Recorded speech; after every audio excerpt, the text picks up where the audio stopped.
Hello dear student, कैसे हैं आप सब। मैं अशोक एक बार फिर आपके अपने YouTube channel IQ Gurukul classes में आप सबका स्वागत करता हूं। जैसा कि आप जान रहे हैं कि मैं आप लोगों को पढ़ा रहा हूं क्लास 12 का मैथ, और मैथ में हम लोग पढ़ रहे हैं डिटरमिनेंट।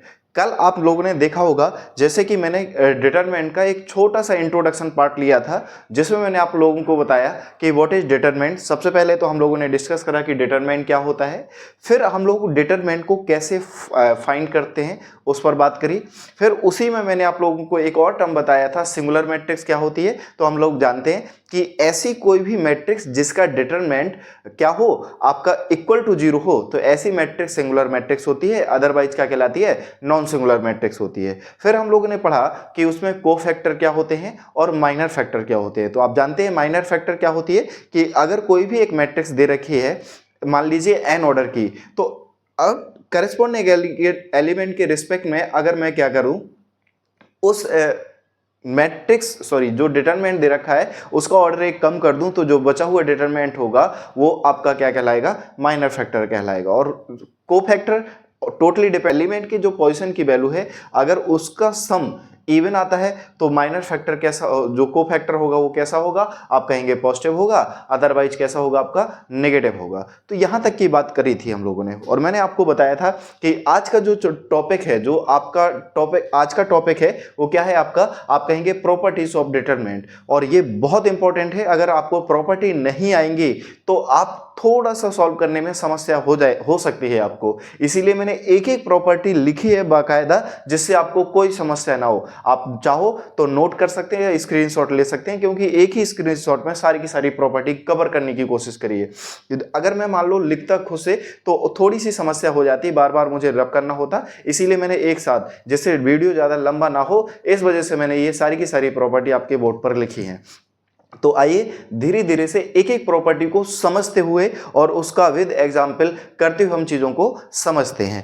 पहली प्रॉपर्टी क्या है, आप देख पा रहे होंगे आपके बोर्ड पर लिखी हुई है कि अगर मैं कहूं कि अगर कोई मैट्रिक्स है, उसका मुझे डिटरमिनेंट फाइंड करना है। क्या करना है, उसका डिटरमिनेंट फाइंड करना है। तो डिटरमिनेंट फाइंड करने का एक तो तरीका जो सिंपल हम लोगों ने कल सॉल्व करा था वो था। दूसरा तरीका क्या बताया था कि अगर हम लोग क्या करें, किसी भी रो या किसी भी कॉलम के रिस्पेक्ट में हम किसी भी मैट्रिक्स का डिटरमिनेंट निकालना चाहे, तो करस्पॉन्डिंग एलिमेंट किसके, रो के और कॉलम के, करस्पॉन्डिंग एलिमेंट की मल्टीप्लाई किससे कर दी जाए, कोफैक्टर से कर दी जाए, तो जो उसका सम निकल के आएगा वो क्या कहलाएगा, डिटरमिनेंट ऑफ मैट्रिक्स। यही आपकी पहली प्रॉपर्टी है। ध्यान से देखें, यही कह रहा है कि लेट ए एक कोई मैट्रिक्स है, स्क्वायर मैट्रिक्स है, जिसका ऑर्डर कितना है, n है।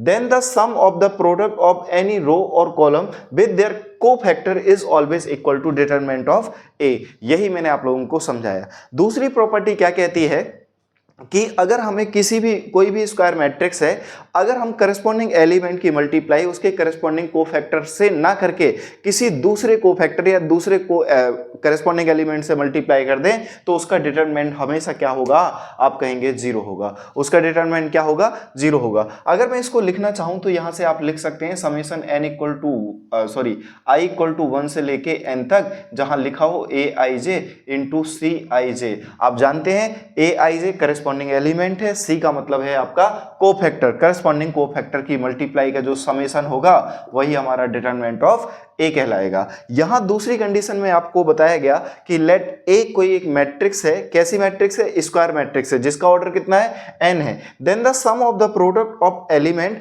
ऑफ एनी रो और column with their cofactor of the corresponding element of a scalar other row और कॉलम इज 0।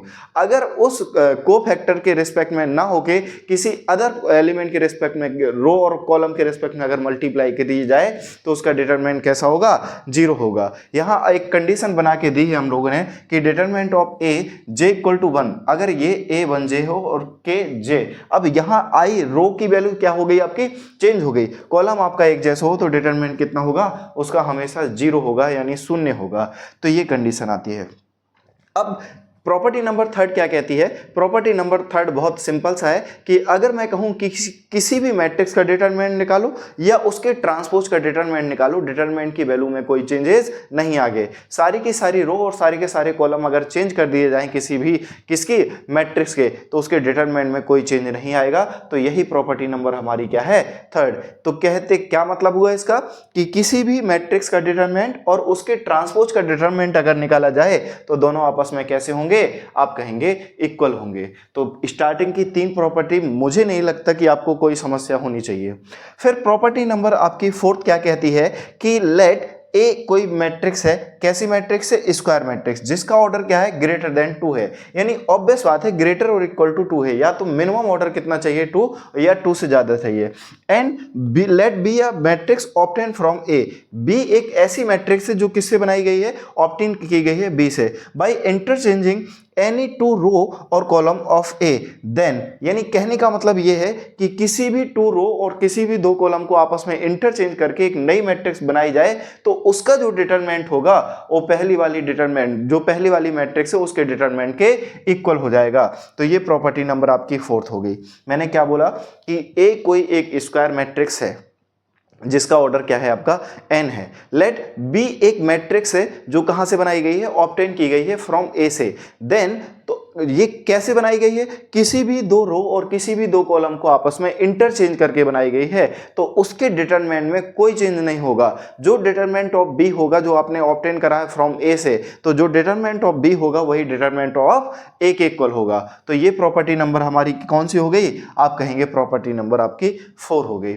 अब यहां प्रॉपर्टी नंबर अगर मैं 5th की बात करूं तो इन्होंने कहा कि इफ एनी 2 रो और column of a square matrix are identical, यदि किसी भी मैट्रिक्स के कोई भी 2 रो या कोई भी 2 कॉलम के एलिमेंट कैसे हो? आइडेंटिकल, एक जैसे हो, समान हो, तो उस डिटरमिनेंट की जो वैल्यू होगी वो हमेशा क्या होगी? आप कहेंगे 0 होगी। क्या बोला कि अगर किसी भी मैट्रिक्स में 2 रो और 2 कॉलम आइडेंटिकल हो जाएं, एक जैसे हो जाएं, तो उस डिटरमिनेंट की वैल्यू क्या हो जाएगी? आपकी 0 हो जाएगी।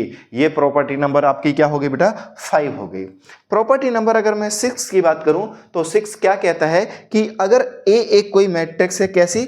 Square matrix. बार बार स्क्वायर लिखना जरूरी नहीं है, क्योंकि आपको जब मैंने डिटरमिनेंट बताया था तो वहां एक बात क्लियर कर दी थी कि डिटरमिनेंट हम उसी मैट्रिक्स का निकाल सकते हैं जो कैसी होगी? स्क्वायर। अगर कोई भी मैट्रिक्स स्क्वायर नहीं है तो उसका डिटरमिनेंट पॉसिबल नहीं है, पॉसिबल नहीं है यानी डिफाइन नहीं होगा। तो यही कंडीशन बार बार हम लिख रहे हैं कि अगर एक कोई मैट्रिक्स है जो कि कैसी है? Square matrix of order n, and B the matrix obtain from A, ये किससे बनाई गई है? ए से बनाई गई है। Multiply each element of a row और column of A by any scalar, scalar K, then the determinant of B जो होगा वो K times of determinant of A के इक्वल होगा। किसके इक्वल होगा बेटा? K times of determinant of A के इक्वल होगा। कहने का मतलब ये है कि अगर कोई मैट्रिक्स है जिसमें हम किसी स्केलर से मल्टीप्लाई करें तो एक नई मैट्रिक्स बन जाएगी और उस मैट्रिक्स को एक नया नाम दिया है बी।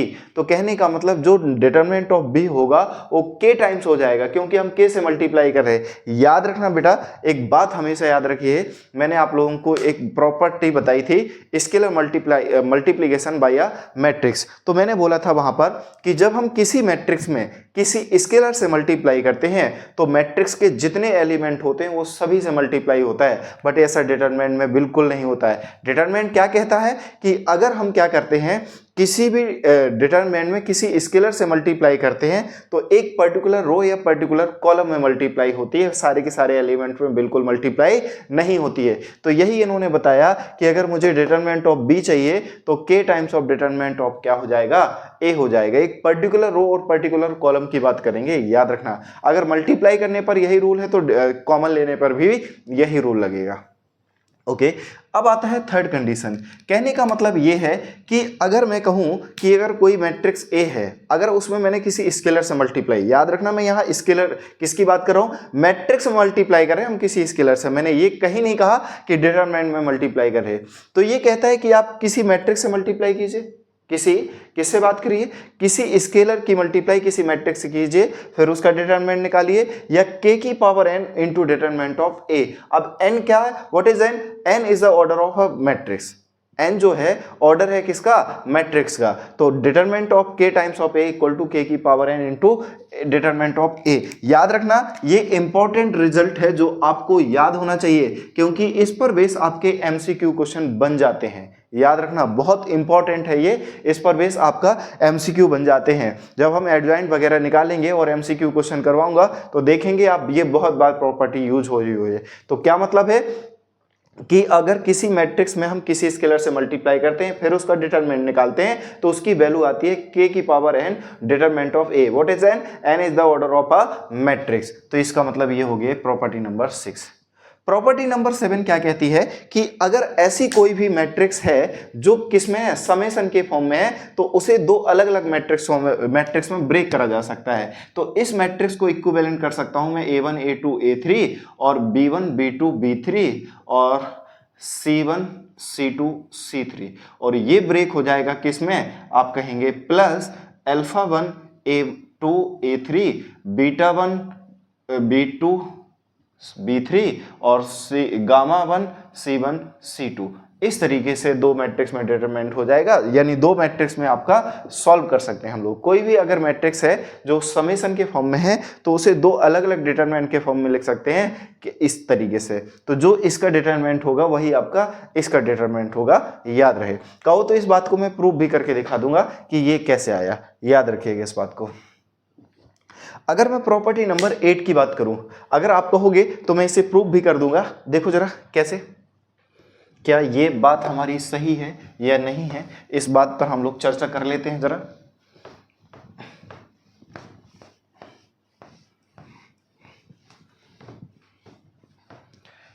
देखिए अगर मुझे ये प्रूव करना है कि अगर मुझे इसका डिटरमिनेंट चाहिए, एक मैट्रिक्स है जिसकी बात करूं मैं a1 प्लस अल्फा 1 या a1 प्लस अल्फा और ये a2 और ये a3, ये आपका b1 प्लस बीटा 1 और ये आपका b2 प्लस b3 और ये आपका c1 प्लस गामा और ये आपका c2 और ये c3। इसका अगर मुझे डिटरमिनेंट निकालना है तो डिटरमिनेंट कैसे निकालूंगा, अगर मैं इसके रिस्पेक्ट में निकालने की बात करूं तो अल्फा 1 प्लस ये और ये किसकी वैल्यू है, आप कहेंगे ये किसकी वैल्यू होगी, पहली रो और पहले कॉलम को बंद करेंगे तो b2 b3 होगा और ये c2 c3 होगा। फिर किसके रिस्पेक्ट में निकालेंगे, आप कहेंगे माइनस के रिस्पेक्ट में निकालेंगे, यानी b1 प्लस बीटा। तो इसकी मल्टीप्लाई इससे करवाओगे तो पहली रो और दूसरे कॉलम को बंद करोगे तो a2 a3 और ये c2 c3 ये निकल के आएगा। फिर अगर हम c1 प्लस गामा के रिस्पेक्ट में सॉल्व करेंगे तो पहली रो और तीसरे कॉलम को बंद करेंगे तो क्या निकल के आएगा, a2 b2 a3 b3 ये निकल के आएगा आपका। अब इसे थोड़ा सा हम लोग क्या करें, इसकी मल्टीप्लाई पहले मैं इससे करूं तो a1 times of b2 c2 b3 c3 और इसकी मल्टीप्लाई इससे करूं तो यहां से क्या निकल के आएगा, b1 a2 a3 c2 c3 और यहां से c1 की बात करूं तो a2 b2 a3 b3 और यहां से क्या बचेगा, alpha times of b2 c2 b3 c3 और प्लस यहां से नॉट प्लस, यहां से क्या बनेगा minus beta times of a2 c2 a3 c3 और यहां से क्या बनेगा हमारा gamma times of a2 b2 a3 b3 ये बनेगा आपका। अब ध्यान से देखा जाए तो ये जो कंडीशन बन के आई है ये मुझे दिखाई दे रही है मैट्रिक्स a1 a2 a3 और a1 a2 a3 b1 b2 b3 और c1 c2 c3। अब आप इसको सॉल्व करो या इसको सॉल्व करो, इनका मतलब यही होगा, और इसको सॉल्व करेंगे तो ये क्या आएगा, अल्फा बीटा गामा ये a2 ऑब्वियस बात है, इसके साथ a2 a3 b2 b3 और ये c2 c3। तो चेक करो, यही तो मैंने समझाया था कि अगर कोई मैट्रिक्स ये डिटरमिनेंट है तो उसका इसका डिटरमिनेंट निकालो या इसको अलग अलग सॉल्व करके डिटरमिनेंट निकालो, दोनों की वैल्यू आपकी क्या रहेगी, सेम रहेगी। तो ये प्रॉपर्टी नंबर हमारी क्या हो जाती है, आप कहेंगे प्रॉपर्टी नंबर ये 7 हो जाती है। प्रॉपर्टी नंबर 8 की अगर बात की जाए, प्रॉपर्टी नंबर किसकी बात की जाए, 8 की बात करी जाए तो ये कहता है कि let A B a square matrix and B be the matrix obtain from A. A कोई स्क्वायर मैट्रिक्स है जो और बी एक मैट्रिक्स है जो ऑब्टेन की गई है from A, adding to row of A scalar multiply of order another row और कॉलम। कहने का मतलब ये है कि किसी भी रो या किसी भी कॉलम को किसी दूसरे रो और किसी दूसरे कॉलम को किसी स्केलर से मल्टीप्लाई करके ऐड करने पर जो मैट्रिक्स आएगी उसका क्या डिटरमिनेंट, या उन दोनों मैट्रिक्सों का जो डिटरमिनेंट होगा वो किसके इक्वल होगा, दोनों का डिटरमिनेंट किसके इक्वल होगा, इक्वल होगा। बात करते हैं इस पर, इसको एक एग्जांपल से समझने की कोशिश करते हैं। देखिए जरा एग्जांपल इसका क्या होगा, क्या पॉसिबिलिटी हो सकती है, उस पर हम लोग बात करते हैं। अगर मैं आपसे कहूँ एक छोटी सी मैट्रिक्स लेने की कोशिश कर रहा हूँ, या उसका डिटरमिनेंट निकाल के दिखाऊंगा और फिर देखूंगा क्या उसका डिटरमिनेंट दोनों के डिटरमिनेंट के इक्वल है या नहीं है। तो आप ध्यान से देखें, लेट ए कोई हमारी डिटरमिनेंट है, ए कोई आपके डिटरमिनेंट है जिसमें A1 B1 C1 और A2 B2 C2 और A1 A2 और ये A3 B3 और ये C3, ये आपकी कोई क्या है, डिटरमिनेंट है। अगर मुझे इसे कहा गया कि let A B a square matrix, यानी ये स्क्वायर मैट्रिक्स है, मान लेते हैं ये क्या है आपकी स्क्वायर मैट्रिक्स है। Let A B a square matrix and B be a matrix obtain from A by adding row और column of a square scalar multiple of order. तो अगर मैं एक बी मैट्रिक्स बनाऊं जिसमें मैं ये कहूं कि ये जो C1 है और ये क्या है C3, तो C1 को चेंज करा मैंने C1 plus K times of C3, K times of C3। तो अगर मैं इसको सॉल्व करूं तो A1 plus K times of A3, B1 plus K times of B3 और C1 plus K times of C3, और ये क्या है हमारा A2 B2 C2 और A3 B3 C3, ये आप कहेंगे। तो मेरा कहने का मतलब ये है कि आप डिटरमिनेंट ऑफ A निकालें, डिटरमिनेंट ऑफ A निकालें या डिटरमिनेंट ऑफ B निकालें, दोनों आपस में क्या होंगे, इक्वल होंगे। इस बात को हम लोग प्रूव करते हैं, इस बात को हम लोग क्या करते हैं, प्रूव करते हैं। तो अगर मैं डिटरमिनेंट ऑफ B की बात करूं तो डिटरमिनेंट ऑफ B क्या कहता है, A1 K times of A3, B1 K times of B3 और C1 K times of C3, ये A2 ये B2 और ये C2 और ये A3 ये B3 और ये क्या होगा हमारा C3 होगा। अब अगर अभी हमने क्या प्रॉपर्टी पढ़ी, इससे पहली वाली प्रॉपर्टी क्या कहती है कि अगर कोई भी मैट्रिक्स में, किसी भी मैट्रिक्स में दो रो, यानी कोई भी मैट्रिक्स में कोई भी रो या कोई भी कॉलम अगर समेशन के फॉर्म में है तो उन दोनों मैट्रिक्स को अलग अलग किया जा सकता है और उनका डिटरमिनेंट हमेशा इक्वल आएगा। तो अगर मैं यहाँ इस B का डिटरमिनेंट की बात करूँ तो आप कहेंगे determinant of A1 B1 C1 और यहाँ से A2 B2 C2 और यहाँ से A3 B3 C3 और प्लस आप कहेंगे इसकी जगह, तो ये आ गया, अब इसकी जगह क्या आएगा, K times of A3 K times of B3 K times of C3 और A2 B2 C2 A3 B3 C3। अब आप ध्यान से देखें कि जो कॉलम 1 है उन सभी से क्या कॉमन है, K कॉमन है। अभी मैंने आप लोगों को बताया था कि अगर हम किसी भी डिटरमिनेंट में किसी स्केलर से मल्टीप्लाई करते हैं तो उसकी एक पर्टिकुलर रो में मल्टीप्लाई होगी या किसी एक पर्टिकुलर कॉलम में होगी, सारे के सारे एलिमेंट से मल्टीप्लाई नहीं होती है। याद रखना, जो वो मल्टीप्लाई होती है वो मैट्रिक्स में होती है, ना कि डिटरमिनेंट में। तो जो मल्टीप्लाई किसी एक पर्टिकुलर रो पर्टिकुलर कॉलम में हो सकती है तो हम उससे कॉमन भी तो निकाल सकते हैं। तो ये A1 B1 और ये C1, ये A2 B2 C2 और ये A3 B3 C3 plus K अगर मैंने कॉमन ले लिया तो A3 B3 C3 A2 B2 C2 और A3 B3 C3। तो अभी आपको एक प्रॉपर्टी में बताने वाला हूं।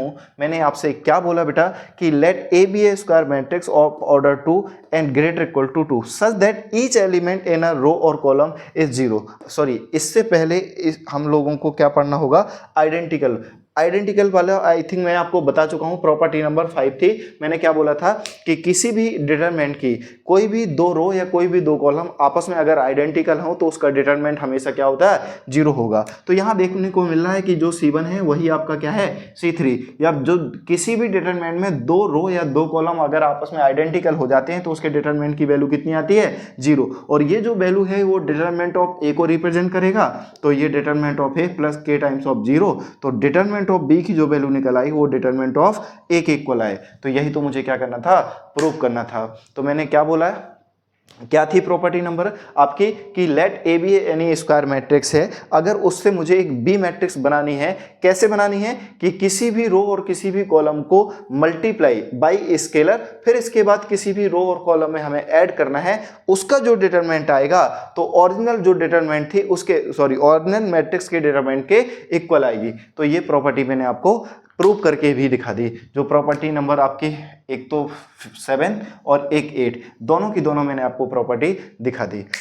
नेक्स्ट जो 9 नंबर की प्रॉपर्टी है वो क्या कहता है कि let A B a square matrix of order, जिसका ऑर्डर क्या है ग्रेटर इक्वल टू 2 है, या तो 2 है या 2 से बड़ा हो, उससे छोटा नहीं होना चाहिए, such that each element in a row और कॉलम इज 0। कहने का मतलब ये हुआ कि अगर मैं कहूँ कि कोई एक मैट्रिक्स है, कोई एक मैट्रिक्स ए है, अगर मैं कहूँ 0 0 0 A B C P Q R, और अगर मैं इसके डिटरमिनेंट की बात करूं, किसकी बात करूं बाल को, डिटरमिनेंट की बात करूं, तो इसका जो डिटरमिनेंट होगा वो हमेशा क्या होगा, 0 होगा। क्या होगा, 0 होगा। 0 दो केस में बताया मैंने आपको, मैंने कहा कि किसी भी मैट्रिक्स की दो रो या दो कॉलम आपस में अगर आइडेंटिकल हो जाती हैं तब भी उसका डिटरमिनेंट 0 होता है। और दूसरी कौन सा केस हो गया, यदि किसी भी मैट्रिक्स में कोई भी एक प्रॉपर रो या प्रॉपर कॉलम अगर 0 हो जाता है तब भी उसकी डिटरमिनेंट की वैल्यू क्या हो जाएगी, 0 हो जाएगी। आप कहेंगे सर अगर एक हो दो हो, अब ऑब्वियस बात है बेटा, अगर किसी डिटरमिनेंट या किसी मैट्रिक्स का एक रो एक कॉलम अगर 0 हो गया तो 2 रो होंगे या 3 हो या कितने भी हो तब भी उसकी वैल्यू 0 ही रहेगी। तो ये तो आप लोगों को कॉमन सेंस की बात है थोड़ी सी कि क्या कंडीशन है। तो ये थी प्रॉपर्टी नंबर हमारी 9। प्रॉपर्टी नंबर 9 के बाद प्रॉपर्टी नंबर 10 इंपॉर्टेंट प्रॉपर्टी है और डायरेक्टली आपको याद भी रख लें तो ज़्यादा बेटर है। कहने का मतलब ये है कि अगर कोई डायगोनल क्या है, अगर कोई डायगोनल मैट्रिक्स है, क्या है बेटा, अगर कोई डायगोनल मैट्रिक्स है और उसका डिटरमिनेंट निकालना हो तो आप सीधा सीधा डायगोनल एलिमेंट की मल्टीप्लाई कर दीजिए, वही उसका क्या कहलाएगा, डिटरमिनेंट। आप सभी लोग जानते हैं क्या जानते हैं बेटा कि अगर कोई डायगोनल मैट्रिक्स है तो डायगोनल मैट्रिक्स क्या होती है, ऐसी कोई भी मैट्रिक्स जिसके डायगोनल एलिमेंट हो और बाकी रेस्ट ऑफ द एलिमेंट क्या हो, आप कहें 0 हो, तो ये क्या कहलाएगी, डायगोनल मैट्रिक्स कहलाएगी। अब डायगोनल मैट्रिक्स ये कहती है कि अगर डिटरमिनेंट ऑफ ए निकालना है, डिटरमिनेंट ऑफ ए निकालना है 0 बी सी 0 0 सी, तो क्या कर दो आप, इसका प्रोडक्ट कर दीजिए, किसके, डायगोनल एलिमेंट का प्रोडक्ट कर दिए, जो आपका आएगा वही आपके क्वेश्चन का क्या हो जाएगा, डिटरमिनेंट ऑफ ए आ जाएगा। तो किसी भी डायगोनल मैट्रिक्स का अगर मुझे डिटरमिनेंट निकालना है तो सीधा सीधा डायगोनल एलिमेंट को क्या कर देना है, मल्टीप्लाई कर देना है, तो जो आएगा वही डिटरमिनेंट ऑफ डायगोनल मैट्रिक्स हो जाएगी। तो ये थी प्रॉपर्टी नंबर 10। तो ये थी आपकी प्रॉपर्टी नंबर 10। अब प्रॉपर्टी नंबर 10 के बाद आता है हमारा प्रॉपर्टी नंबर 11। प्रॉपर्टी नंबर 11 क्या है बेटा आपकी, प्रॉपर्टी नंबर 11 क्या कहती है कि if A and B are a square matrix. आपसे ये कहा गया कि प्रॉपर्टी नंबर जो 11 है वो क्या है बेटा, if A and B both are square matrix of same order, यानी दो ए मैट्रिक्स हैं ए आई जे जिसका ऑर्डर m इंटू एम है, और b एक मैट्रिक्स है जिस बी आई जे जिसका ऑर्डर क्या है बेटा, m इंटू एम है, यानी दोनों स्क्वायर मैट्रिक्स हैं, स्क्वायर मैट्रिक्स के साथ साथ दोनों का ऑर्डर सेम है। तो कहा गया कि अगर मैं डिटरमिनेंट ऑफ ए बी निकालूं तो जो डिटरमिनेंट ऑफ ए बी होगा वही determinant of A into determinant of B होगा। तो कहने का मतलब आप पहले मल्टीप्लाई कर दें फिर उसका डिटरमिनेंट निकालें, या पहले डिटरमिनेंट निकाल दें फिर उसकी मल्टीप्लाई कर दें, दोनों की वैल्यू हमेशा क्या रहेगी, सेम रहेगी। तो दोनों की वैल्यू आपकी क्या रहेगी बेटा, सेम रहेगी। तो ये थी प्रॉपर्टीज ऑफ डिटरमिनेंट।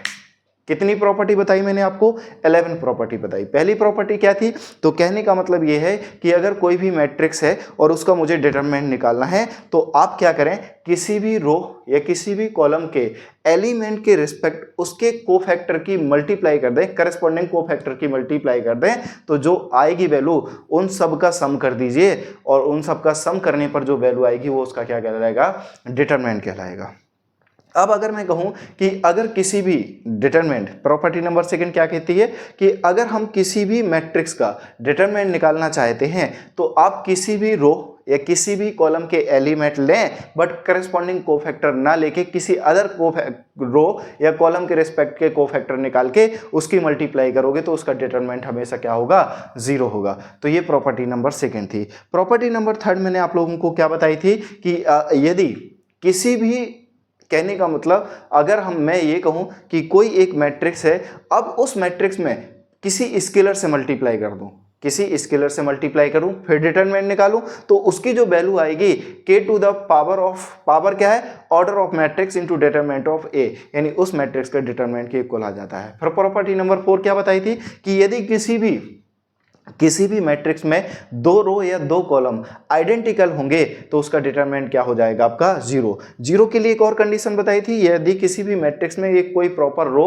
या प्रॉपर कॉलम के सारे एलिमेंट 0 हो जाएं तब भी उसका डिटरमिनेंट किसके इक्वल आएगा, आप कहेंगे 0 के इक्वल आएगा। फिर नेक्स्ट प्रॉपर्टी मैंने आप लोगों को बताई कि अगर किसी भी मैट्रिक्स को, यानी किसी भी मैट्रिक्स में 2 रो या 2 कॉलम को अगर किसी स्केलर के साथ मल्टीप्लाई करके ऐड कर दिया जाए तो जो ओरिजिनल मैट्रिक्स का जो डिटरमिनेंट होगा वो आपने जो न्यू मैट्रिक्स बनाई उसके डिटरमिनेंट के इक्वल होगा। याद कहने का मतलब ये है कि किसी भी मैट्रिक्स में आप किसी भी रो या कॉलम के साथ कुछ भी छेड़खानी करें और बाय द मल्टीप्लाई एडिशन तो उस डिटरमिनेंट की वैल्यू चेंज नहीं होती। तो ये कुछ प्रॉपर्टी थी, आशा करूंगा आप सभी को समझ में आई होगी। फिर भी अगर किसी प्रकार की आपको कोई डाउट हो तो आप हमें कमेंट सेक्शन में बताएं, मैं कल एक बार फिर से प्रॉपर्टी को क्या कराऊंगा, रिवाइज करा दूंगा आपको, एक बार फिर से ये प्रॉपर्टी आपको समझा दूंगा दोबारा से। अब हम इस जितनी भी प्रॉपर्टी पढ़ी उन पर बेस एक एक दो क्वेश्चन करने की कोशिश करेंगे, क्योंकि जब तक आप क्वेश्चन नहीं करेंगे जब तक आपको चीज़ों को समझ में नहीं आएगा। तो चलते हम, देखिए बच्चों आपके बोर्ड पर मैंने 5 क्वेश्चन लिखे हुए हैं और क्वेश्चन क्या है, पहले 1 बाय 1 क्वेश्चन को सॉल्व करने की कोशिश करते हैं। स्टार्टिंग है इसलिए 1-2 क्वेश्चन आप पहले समझें, बहुत अच्छे से समझें, क्योंकि हम यहाँ ऑपरेशन लगाएंगे, किसी भी रो को किसी भी रो के साथ सब्ट्रैक्ट करेंगे, ऐड करेंगे या मल्टीप्लाई करेंगे। जो अभी आपको प्रॉपर्टी दिखाई है उसी का यूज करते हुए हमें इन डिटरमिनेंट की वैल्यू फाइंड करनी है, कुछ में प्रूव करना है और कुछ में वैल्यू फाइंड करनी है।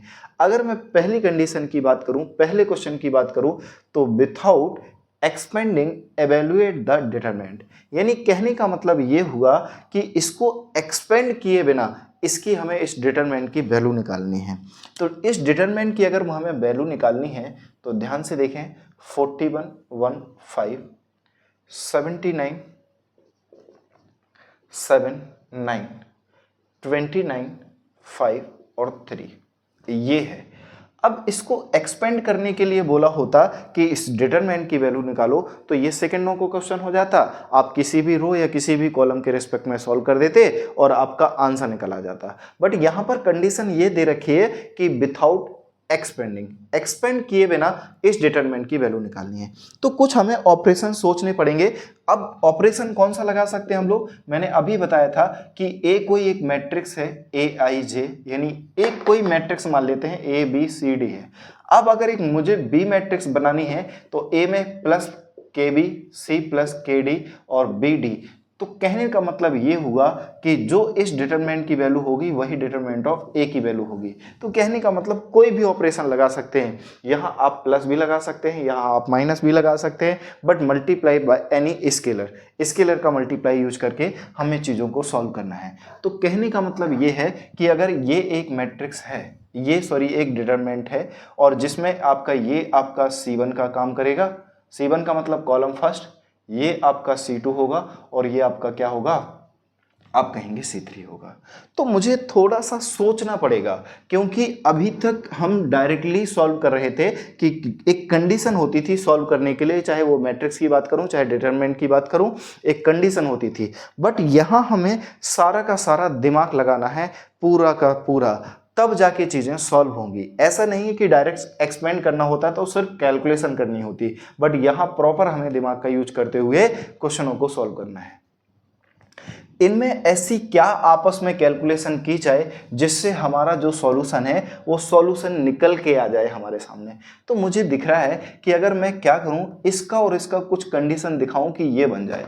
तो मैंने क्या करा बेटा, C1 को चेंज करा, C1 minus times of 8 times of C3। अगर मैं C3 में 8 से मल्टीप्लाई कर दूं तो 8 5 जा 40 और 41 में से 40 चला जाएगा तो 1 आएगा, यानी 1 1 कंडीशन आएगी। तो चेक करने की कोशिश करते हैं, C1 को चेंज करा हमने तो देखो जरा क्या निकल के आएगा।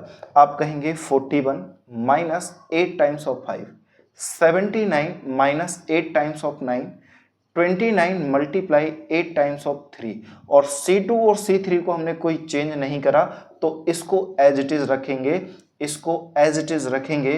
तो चेक करते हैं क्या इसका रिजल्ट निकल के आता है। तो 8 5 जब 40 और 41 में से 40 गया 1, 8 9 जा 72, 72 में से 7 जाएगा आपका, सॉरी 79 में से 72 जाएगा आपका, कितना बचेगा 7, 8 3 जा 24 और 29 में से 24 जाएगा तो कितना बचेगा 5 और 1 7 5 और ये 5 9 3, ये कंडीशन है।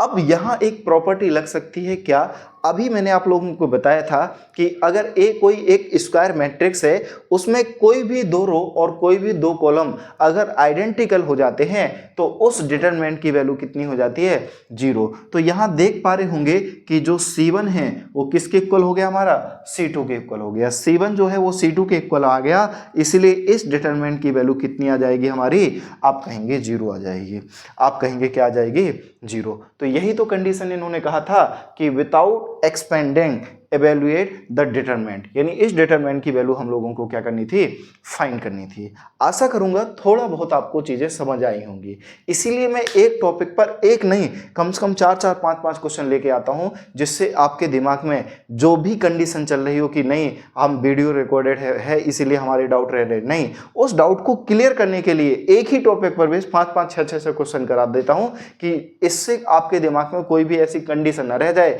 कि नहीं हमें ये नहीं समझ में आया। फिर भी अगर इतना करवाने के बावजूद भी आपको लगता है कि हमें और पढ़ना है या और कुछ डाउट रह गया, आप हमें कमेंट सेक्शन में मेंशन करते हैं, हम चीज़ों को धीरे धीरे सॉल्व करते रहेंगे, आपके एक एक कमेंट को देखेंगे और उनको सॉल्व करने की कोशिश करेंगे कि जो भी आपके डाउट होंगे। तो आशा करूंगा पहला क्वेश्चन आपको समझ आया होगा। फिर भी अगर कोई डाउट रहे तो आप एक बार इसको दोबारा से रिपीट करके देख लीजिए। हम चलते हैं क्वेश्चन नंबर 2 पर। क्वेश्चन नंबर 2 क्या है, पहले तो ध्यान से पढ़ना है कि if omega is the complex cube root of unity. अब complex cube root of unity आप जानते हैं, जब हम 11th क्लास में कॉम्प्लेक्स नंबर पढ़ते हैं तो वहां पर क्यूब रूट ऑफ यूनिटी पढ़ते हैं और एक रिलेशन भी पढ़ते हैं क्या कि ओमेगा क्यू की जो वैल्यू होती है वो 1 होती है और 1 प्लस ओमेगा स्क्वायर की वैल्यू क्या होती है 0 होती है। अगर ये रिजल्ट याद है तो ये क्वेश्चन आप सेकेंडों में कर सकते हैं, अगर ये रिजल्ट याद नहीं है तो आपको समस्या हो जाएगी, याद रखिएगा, क्योंकि आप क्वेश्चन को सॉल्व नहीं कर पाएंगे। तो जो हमें प्रूव करना है हम उस पर बात करते हैं और क्वेश्चन नंबर 2 को सॉल्व करने की कोशिश करते हैं।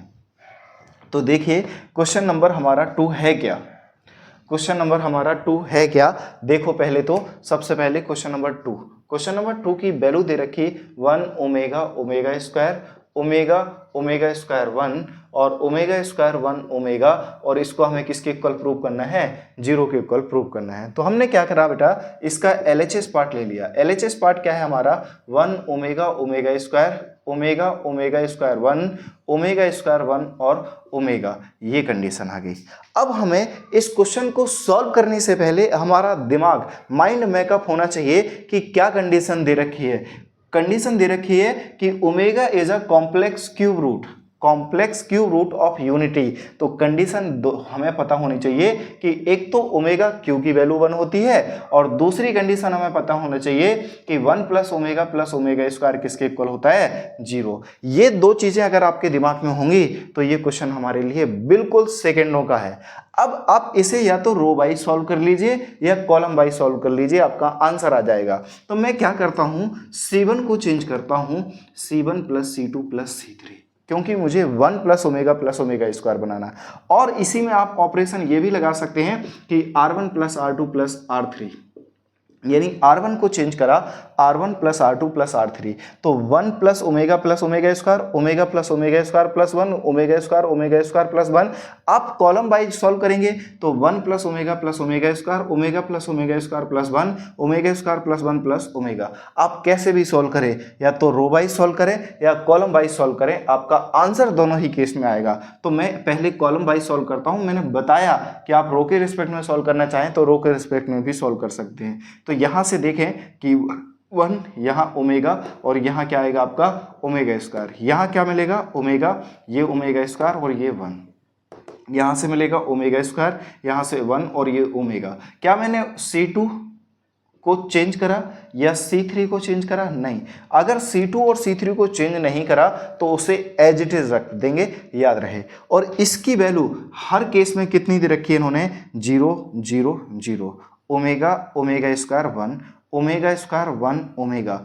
और अब अभी प्रॉपर्टी पढ़ाई थी मैंने आप लोगों को कि किसी भी मैट्रिक्स का कोई एक रो या कोई एक कॉलम अगर सारे के सारे एलिमेंट, किसी रो या किसी कॉलम के सारे एलिमेंट अगर 0 हैं तो उस मैट्रिक्स का जो डिटरमिनेंट होगा, उस मैट्रिक्स का जो डिटरमिनेंट होगा वो किसके इक्वल होगा? आप कहेंगे 0 के इक्वल होगा। और अभी यही तो हमें क्या करना था? शो करना था। तो हेंस प्रूव, ये हमने क्या कर दिया बेटा? सो दैट कर दिया, यानी प्रूव कर दिया। तो क्वेश्चन नंबर 2 भी आपको समझ में आ गया होगा, क्योंकि हमें सिर्फ और सिर्फ ये नहीं कि सॉल्व करके चीज़ें आनी चाहिए, हमें कंडीशन भी पता होनी चाहिए, तभी जाके सॉल्व करेंगे। कुछ अब इसमें कहेंगे सर इसमें तो विथआउट एक्सपेंडिंग लिखा था तो आपने प्रॉपर्टी लगा दी, अब इसमें तो नहीं लिखा, आप इसकी मल्टीप्लाई कर क्यों नहीं करे? तो आप बेटा मल्टीप्लाई करके करोगे तब भी यही 0 आएगा। तो थोड़ा सा स्मार्ट वर्क करना है, क्योंकि मुझे प्रूव करना है बेटा, इतना नहीं कि मैं इसके कैलकुलेशन पर लगा रहूँ और फिर ओमेगा क्यू बनेगा फिर उसकी जगह बन रखूँ सॉल्व करूँ, तो उससे हो जाएगा। मैंने ये नहीं कहा कि नहीं होगा, बट जब जल्दी हो रहा है, एक ही स्टेप में क्वेश्चन खत्म हो रहा है, तो उसे सॉल्व करना है। क्यों हम कैलकुलेशन को बढ़ाते जाएं चीज़ें? हमें तो मार्क्स, अगर 2 मार्क्स का क्वेश्चन आ रहा है तो 2 मार्क्स मिलेगा, आप बढ़ा चढ़ा के करो या शॉर्ट में करो, आंसर तो वही आएगा आपका। अगर हाँ लॉन्ग क्वेश्चन आ जाता है तो हमें थोड़ा सा सोचना पड़ेगा, जल्दबाजी में नहीं करना होगा। तो स्टार्टिंग के आशा करूँगा आपको दोनों क्वेश्चन समझ आए होंगे। तो आते हैं क्वेश्चन नंबर 3 की ओर। 3 क्वेश्चन देखो और बिल्कुल इसी का यूज करते हुए इन्हीं प्रॉपर्टियों का यूज करते हुए इस क्वेश्चन नंबर हम 3 को सॉल्व करें। क्वेश्चन नंबर 3 क्या है आपका? आपके बोर्ड पर है। क्या है क्वेश्चन नंबर 3 बेटा? कि सो दैट एक डिटरमिनेंट दे रखा आपका 1 1 1 a b c b plus c plus a plus b, ये दे रखा है और कहा गया इसके डिटरमिनेंट की वैल्यू को क्या प्रूव करना है? 0। एक तो एक्सपेंड करेंगे, अब विथआउट एनी एक्सपेंडेशन अगर मुझे करना है तो मैं क्या करूं? इसके LHS पार्ट को निकालूं तो 1 1 1 a b c b plus c plus a और ये a plus b equal to LHS part लिया।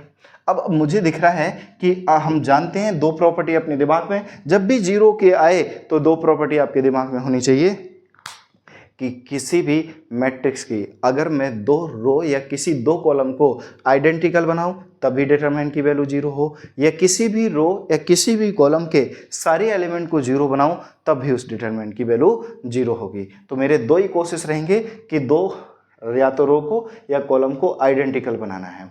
तो आप ध्यान से देखें, अगर मुझे ये दिखे कि C1 को या C3 में से किसी एक को चेंज कर लो, सॉरी ये C1 है आपका, ये आपका C2 है और ये आपका क्या है बच्चों? C3 है। अब या तो C3 या C2 में से किसी एक को चेंज कर लो। तो मान लीजिए C3 को मैंने चेंज करा क्या? C3 प्लस C2, C3 में C2 ऐड कर दिया। कहेंगे सर यही क्यों करा, इसके अलावा और कुछ क्यों नहीं करा? उसका भी रीजन मैं आपको दूंगा। A plus B plus C, B plus C plus A, C plus A plus B. अब दिख गया होगा रीजन। आप कहेंगे कि अगर A में B प्लस सी में A जोड़ दो तो A प्लस बी प्लस सी बन जाएगा, C प्लस ए में B जोड़ दो तो A प्लस बी प्लस सी बन जाएगा, A प्लस बी में C जोड़ दो तो A प्लस बी प्लस सी बन जाएगा। जब किसी भी रो या किसी भी कॉलम में सेम एलिमेंट होते हैं तो उसे हम क्या निकाल लेते हैं? कॉमन निकाल लेते हैं। जब हम कॉमन निकालेंगे तो यहाँ 1 1 1 ये A B C, जब ये कॉमन निकाला तो ये 1 1 1। तो आप जानते हैं कि यहाँ C1 जो है वो C3 के इक्वल हो गए। और अभी तो मैंने आप लोगों को बताया था कि अगर किसी भी डिटरमिनेंट का कोई भी 2 रो या कोई भी 2 कॉलम आइडेंटिकल हो जाती हैं तो उसकी डिटरमिनेंट की वैल्यू कितनी हो जाती है? उसके डिटरमिनेंट की वैल्यू कितनी हो जाती है? आप कहेंगे 0। और किसी भी मल्टीप्लाई, किसी भी नंबर की मल्टीप्लाई हम 0 से करते हैं तो वो आपका क्या आता है? आप कहेंगे 0। चेक करो क्या यही प्रूव करना था? चेक करो क्या यही प्रूव करना था? आप कहेंगे बिल्कुल सर यही प्रूव करना था। अब आते हैं क्वेश्चन नंबर 4 पर। क्वेश्चन नंबर 4 भी यही है कि सो दैट, अब सो दैट इसको क्या शो करना है? ये भी किसके इक्वल होना चाहिए? आपका 0 के इक्वल होना चाहिए। सो दैट कि इस डिटरमिनेंट की वैल्यू भी किसके इक्वल हो? आपकी 0 के इक्वल हो। ये हमें क्या करना है? बाल को प्रूव करना है। अब देख पा रहे होंगे कि जो क्वेश्चन नंबर 4 है आपका, क्वेश्चन नंबर 4 है वो देखने में बड़ा भयानक सा लग रहा है, और हालांकि सॉल्यूशन उसका उतना ही आसान है, जितना ये भयानक सा दिख रहा है उतना ही क्वेश्चन है उसका सॉल्यूशन आसान होगा। क्या होगा इसका सॉल्यूशन, ये देख के आप लोग खुद डिसाइड करेंगे और हमें कमेंट बॉक्स में बताएं कि इसका सॉल्यूशन क्या होगा। तो हमने क्या करा बच्चों, इसका LHS पार्ट ले लिया। LHS पार्ट क्या है, b minus C, C minus A minus B, C minus A minus B, B minus C, a minus B, B minus C, C minus A, ये है। अब इसमें ऐसा क्या ऑपरेशन लगाएं कि इसकी वैल्यू डायरेक्टली क्या हो जाए, हमारे 0 हो जाए। सोचो सोचो सोचो और बताओ क्या ऑपरेशन लगाएं ऐसा।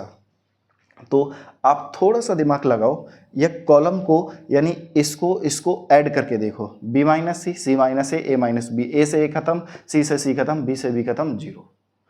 अब चाहे कॉलम वाइज सॉल्व करके देखो, b माइनस इसके सी से सी खत्म, ए से ए खत्म, बी से बी खत्म, या तो मैं सारे के सारे रो या सारी की सारी कॉलम आपस में क्या कर दूं, ऐड कर दूं, तो किसी एक रो या किसी एक कॉलम की वैल्यू सारी की सारी 0 आएगी। तो मैं यहां से चेंज करूं क्या कि C1 को चेंज करा, C1 को चेंज करा, ये क्या मतलब होता है इसका, C1 को चेंज करा C1 plus C2 plus C3, यानी C1 को चेंज करा मैंने C1 plus C2 plus C3। तो अगर मैं इसको सॉल्व करूं तो ये b माइनस सी, यहाँ से सॉल्व करूं ये c माइनस ए, और यहाँ से सॉल्व करूं तो a माइनस बी। तो यहाँ से सॉल्व करा c minus A minus B और b minus C, a minus B plus b minus C और plus c minus A. B जो C2 है उसे बिल्कुल चेंज नहीं करा हमने, एज इट इज रखा, और ये a minus B, B minus C, C minus A, ये आ गया। अब ध्यान से देखो, ये प्लस ये माइनस, ये माइनस ये प्लस, ये माइनस ये प्लस, सब कैंसिल आउट हो गए, ये प्लस ये माइनस ये आपके कैंसिल होंगे, इससे ये कैंसिल, इससे ये कैंसिल, इससे ये कैंसिल। तो देख पा रहे होंगे ये 0, ये 0, ये 0, ये c माइनस ए, ये a माइनस बी, ये b माइनस सी, ये a माइनस बी, ये b माइनस सी, और ये c माइनस ए। अब देखो कि बेटा हम जानते हैं क्या प्रॉपर्टी, अगेन वही लगेगी कि किसी भी डिटरमिनेंट की अगर कोई एक रो या कोई एक कॉलम के सारे एलिमेंट अगर 0 हो जाते हैं तो उस डिटरमिनेंट की वैल्यू कितनी होती है, आप कहेंगे इस डिटरमिनेंट की वैल्यू भी कितनी हो जाएगी, 0। क्या हम लोगों को यही प्रूव करना था? क्या क्वेश्चन नंबर 4 आप सभी को समझ आया? अगर समझ आया हो तो प्लीज हमें कमेंट बॉक्स में जरूर बताएं। नेक्स्ट इसका क्वेश्चन नंबर जो 5th वाला पार्ट है वो क्या है, देखिए सभी आप क्वेश्चन नंबर 5th वाला पार्ट। क्वेश्चन नंबर 5th क्या कह रहा है आपको, देखो जरा, इंपॉर्टेंट क्वेश्चन है, इसमें थोड़ा सा हमें और हल्का सा दिमाग लगाने की जरूरत है, ज्यादा तो नहीं मैं कहूंगा, क्योंकि ये क्वेश्चन कई बार आया हुआ होगा। आप देखेंगे कि एनसीईआरटी में भी देखने को मिलेगा, आपका एनसीईआरटी प्रॉब्लम ही है आपका। ये BC दे रखा, ये CA दे रखा, और ये AB दे रखा, ये A times of B plus C दे रखा, और ये B times of C plus A दे रखा, और ये C times of A plus B, और इसकी वैल्यू को हमें क्या करना है, 0 शो करना है। क्या करना है बाल को, आप कहेंगे 0 शो करना है। तो हमने क्या करा, इसका अगेन LHS पार्ट ले लिया। तो LHS पार्ट क्या है हमारा, 1 1 1 BC CA AB, और यहाँ से A times of B plus C, और ये B times of C plus A, और ये C times of A plus B, ये इसका LHS पार्ट है। अभी तो नहीं दिख रहा होगा कि क्या ऑपरेशन लगाऊं जिससे इसको मैं 0 के इक्वल कर दूं। अगर मैं क्या करूं, इसके अंदर मल्टीप्लाई करवा दूं स्केलर से, तो देखो जरा, अगर मैं इसके अंदर मल्टीप्लाई करूं तो आपको इसका आंसर दिखने लग जाएगा कि मैं ऐसा क्या कर दूं जिससे मैं इसे 0 बना दूं, जिससे मैं इसे 0 बना दूं, CA प्लस CB। क्या दिखने लग गया? हाँ जी, आप कहेंगे बिल्कुल दिखने लग गया। अगर C3 के साथ अगर इसको ऐड कर दिया जाए तो AB BC CA, AB BC CA, AB BC CA एक कंडीशन बन जाएगी। तो मैंने क्या करा बच्चों, C3 को चेंज करा C3 प्लस C2, यानी C3 में कॉलम 3 में C2 के एलिमेंट को जोड़ा, तो 1 1 1। अब BC CA AB, हमने ना तो C1 को छेड़ा ना C2 को, बस C3 को चेंज करा। कैसे चेंज करा, कि C3 में C2 को ऐड कर दिया, तो ये AB plus AC plus BC। यहाँ सॉल्व करेंगे तो BC प्लस BA और प्लस CA, यहाँ सॉल्व करेंगे तो ये CA और ये प्लस CB और ये प्लस AB। तो देख पा रहे होंगे बस आगे पीछे लिखा हुआ है AB BC CA, AB BC CA, AB BC CA। अब सभी से अगर मुझे AB BC CA दिख रहा है कॉमन, तो AB plus BC plus CA मैंने कॉमन निकाल दिया। क्या बचेगा हमारा, 1 1 1 BC CA AB। 1 1 1। तो आप जानते हैं कि अगर किसी भी डिटरमिनेंट की कोई भी दो रो या कोई भी दो कॉलम अगर आइडेंटिकल हो जाते हैं तो उस डिटरमिनेंट की वैल्यू कितनी हो जाती है, आप कहेंगे 0 हो जाती है। और किसी भी डिटरमिनेंट किसी भी नंबर की मल्टीप्लाई अगर 0 से करेंगे तो उसकी वैल्यू कितनी आएगी, 0 आएगी। कितनी आएगी, 0 आएगी। तो आशा करूंगा अब आपको विथआउट एक्सपेंडिंग जो क्वेश्चन सॉल्व करने हैं वो थोड़े बहुत आए होंगे कि क्या प्रॉपर्टी कैसे लगाई जाएगी, क्योंकि ये जो है, ये जो प्रॉपर्टी है ये आपके लिए बिल्कुल नई है। क्योंकि इससे पहले अगर मैं एनसीईआरटी की बात करूं तो 3.3 एक एक्सरसाइज हुआ करती थी जिसमें हम लोगों को इनवर्स निकालना होता था बाय द रो और कॉलम ट्रांसफॉर्मेशन, जिसमें पूरा यूज इन्हीं का होता था। बट अब वो आपके सिलेबस से हटा दी और हो सकता है इस बार फिर से ऐड ऑन कर दी जाए, इसीलिए मैं कोई भी कंडीशन ऐसी नहीं छोड़ना चाह रहा हूं जिससे आपको समस्या आए। आप सभी लोग जानते हैं कि 9th से लेकर 12th तक का लगभग सारा सिलेबस आपका चेंज हो गया। कुछ 9th में तो बहुत ही ज़्यादा चेंजेस है, 11th में चेंज है और 10th और 12th में कुछ पार्ट में चेंज है, जिससे मैं नहीं चाहता कि जो आपको चेंज हो वो समस्या आए, तो इसीलिए मैं सारे के सारे क्वेश्चन करवा रहा हूँ आपको। चलते हैं इसके 2-3 क्वेश्चन और देखते हैं, जिससे अभी भी कोई डाउट होगा तो वो क्लियर हो जाएगा। नहीं है, याद रहे इस बात का।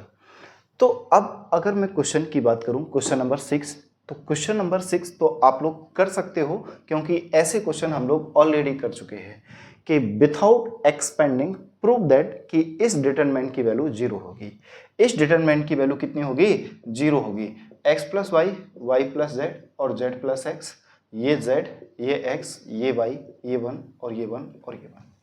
इसको क्या प्रूव करना है, 0 प्रूव करना है। तो मैंने क्या करा, इसका LHS पार्ट ले लिया।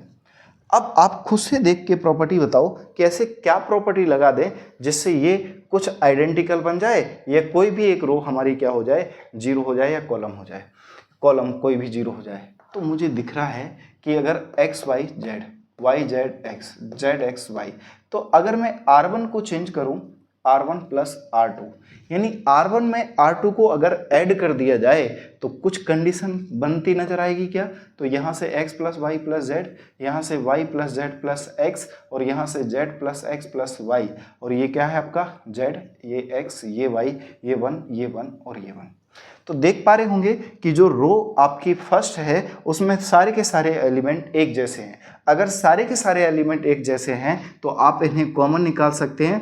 तो क्यों, क्योंकि ये बात तो हम लोग कर चुके कि अगर हम किसी भी डिटरमिनेंट में किसी स्केलर से मल्टीप्लाई करते हैं या किसी स्केलर से क्या करते हैं हम लोग, डिवाइड करते हैं या कॉमन लेते हैं, तो किसी एक पर्टिकुलर रो से या पर्टिकुलर कॉलम में या तो मल्टीप्लाई होगी या डिवाइड होगा या क्या होगा आपका, आप कहेंगे मल्टीप्लाई होगा या कॉमन लिया जाएगा। तो अगर मैंने कॉमन निकाला तो यहाँ से 1 बचेगा, यहाँ से 1 बचेगा, यहाँ से 1 बचेगा, और ये z, ये x और ये y, ये 1 और ये 1 और ये 1। अब अगर मैं मैट्रिक्स की बात कर रहा था वहां पर, तो जब हम किसी स्केलर से मल्टीप्लाई या डिवाइड कर रहे थे तो सारे के सारे उस एलिमेंटों में मल्टीप्लाई होता था। बट यहाँ ऐसा नहीं है, यहाँ हम डिटरमिनेंट पढ़ रहे हैं, तो अगर या तो किसी स्केलर से मल्टीप्लाई करेंगे या किसी स्केलर को हम कॉमन लेंगे या डिवाइड करेंगे तो एक पर्टिकुलर रो से या पर्टिकुलर कॉलम से हम लोग सॉल्व करेंगे। तो आप देख पा रहे होंगे कि यहाँ जो रो 1 है वो डेफिनेटली इक्वल हो गया रो 2। तो कोई भी दो रो या कोई भी दो कॉलम अगर इक्वल हो जाते हैं, आइडेंटिकल हो जाते हैं, तो उस डिटरमिनेंट की वैल्यू 0 हो जाती है। तो जब 0 की किसी भी नंबर से मल्टीप्लाई करोगे तो आपका क्या आ जाएगा, 0 आ जाएगा। तो आशा करूंगा क्वेश्चन नंबर आपका 6 भी क्लियर हो गया होगा। अगर 6 क्लियर हो गया तो चलें हम लोग क्वेश्चन नंबर 7 पर। क्वेश्चन नंबर 7 क्या है आपका, ध्यान देने की बहुत जरूरत है आपको। देखो जरा क्या है कंडीशन आपकी। क्वेश्चन नंबर 7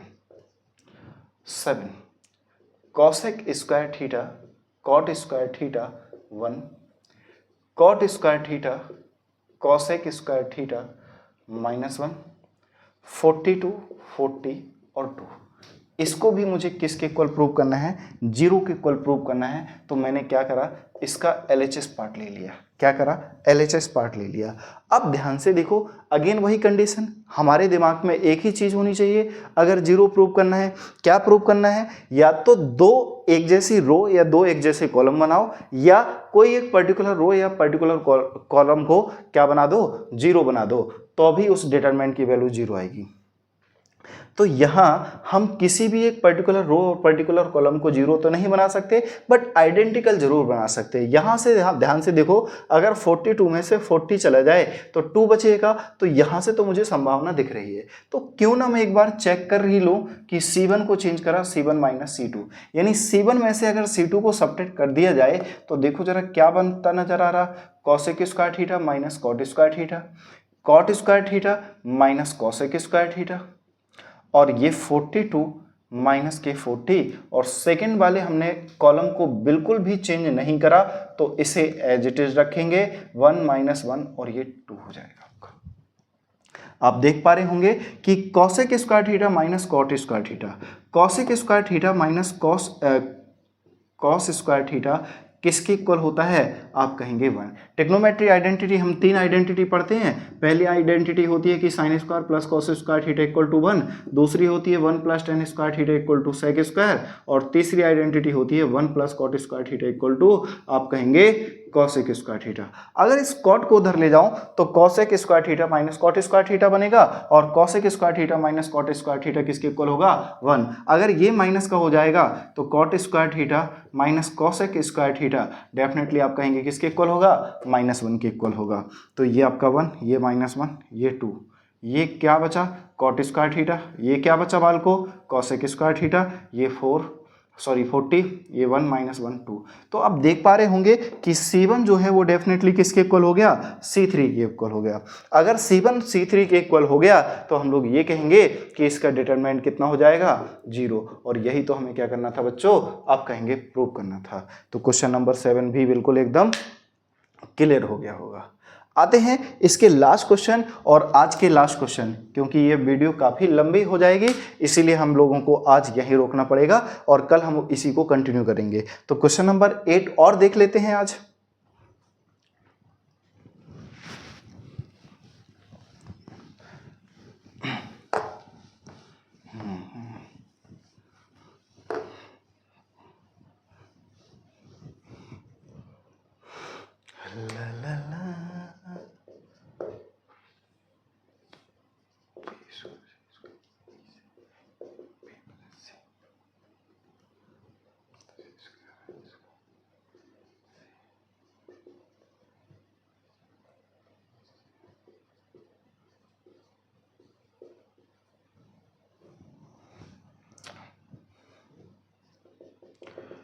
देखिए बच्चा, बहुत इंपॉर्टेंट, बहुत प्यारा और पूरा फुल ऑफ दिमाग का यूज करने वाला क्वेश्चन है, बहुत बढ़िया क्वेश्चन है।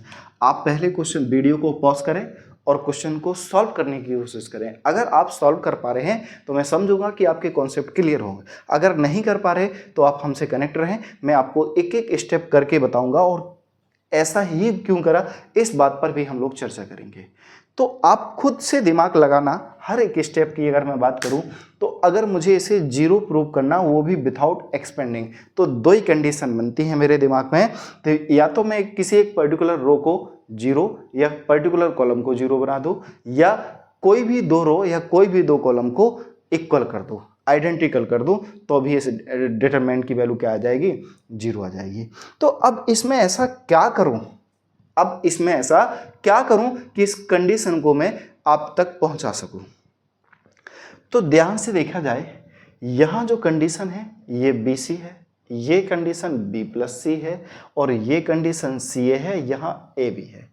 अगर मैं क्या करूं बच्चों, मैं क्या करूं कि R1 जो है इसमें A से मल्टीप्लाई कर दूं, R2 में किससे मल्टीप्लाई कर दूं, B से मल्टीप्लाई कर दूं, और R3 को चेंज करूं और उसमें C3 से मल्टीप्लाई कर दूं। किससे मल्टीप्लाई कर दूं, C से।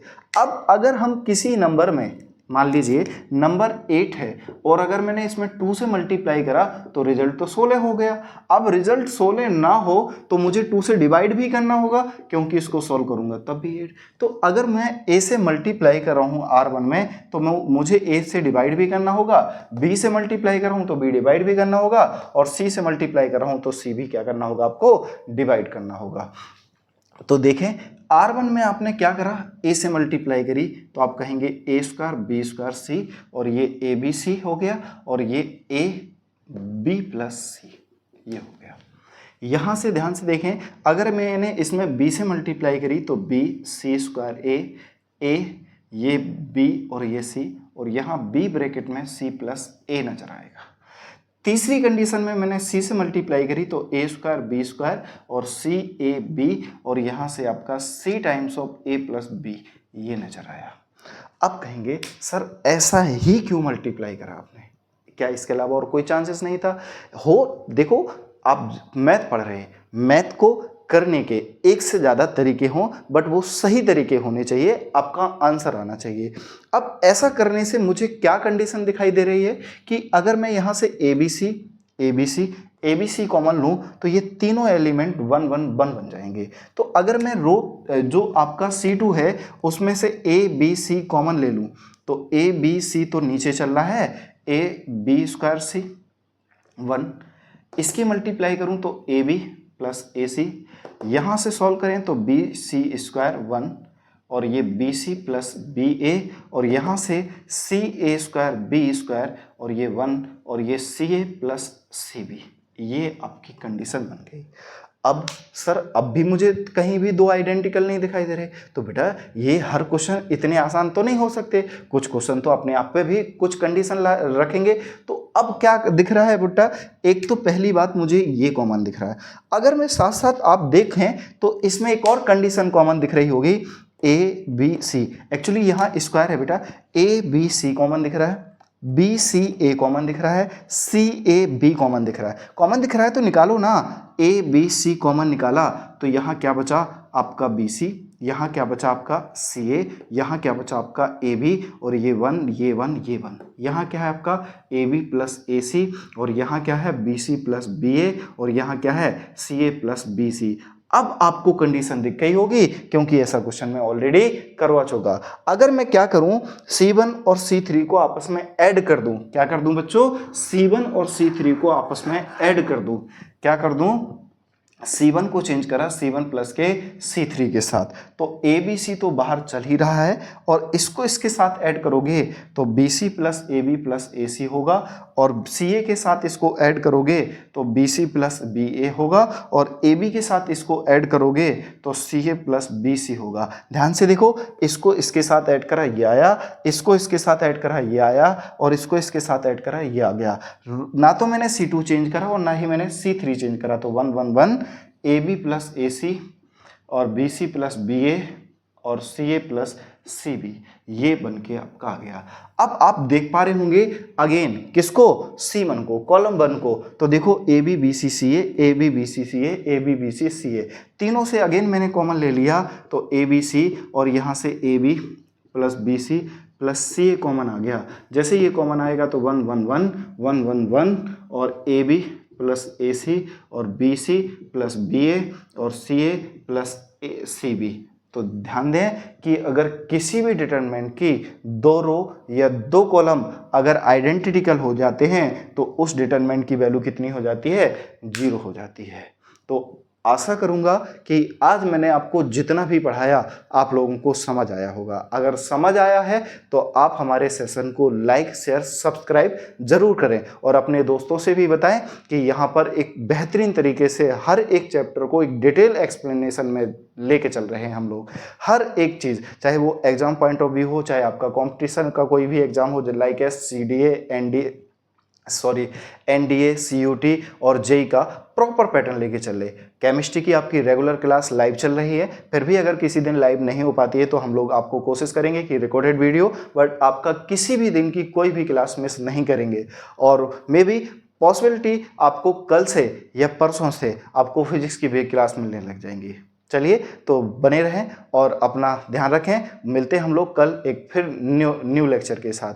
जो भी आपके डाउट होंगे, हम आपके जो कमेंट होंगे उसको एनालाइज करेंगे और उसको नेक्स्ट वीडियो में कंप्लीट करने की कोशिश करेंगे। चलिए मिलते हैं, थैंक यू, धन्यवाद।